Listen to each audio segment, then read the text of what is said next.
That's what they did. And back in the day, there was a development methodology called rapid prototyping, which was a precursor to what's known today as Agile, which came out of California. But back in those days, rapid prototyping was very immature, and it should never have been used on a project of this size, complexity. Because one of the reasons why this got into this situation was we were forced to do rapid application development.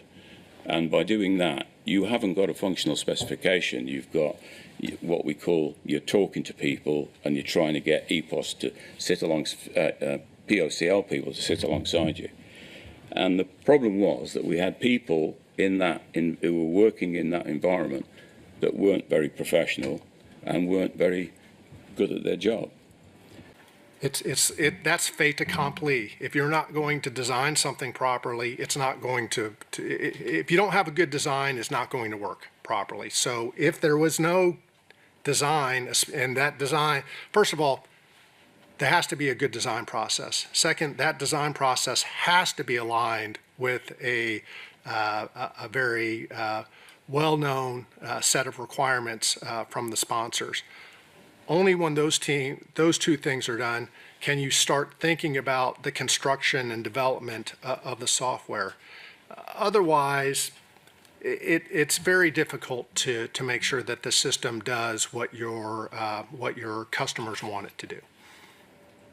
Do you have any view or comment on the appropriateness of using RAD techniques to develop the EPOS product? RAD is very good for developing something small, for developing something quickly that is just for illustrative purposes. But for a heavy-duty enterprise system that needs to be viable over the long term, it's terrible because you're not planning it. RAD almost means no plan other than I think I know what the goal is, and I'm going to get to that goal as fast as I possibly can.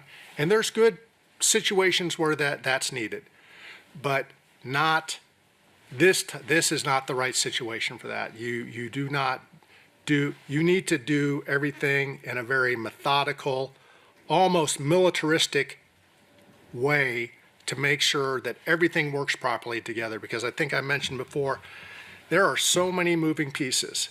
This has to be highly coordinated, and RAD is the other end of the spectrum. It's not highly coordinated, or it doesn't support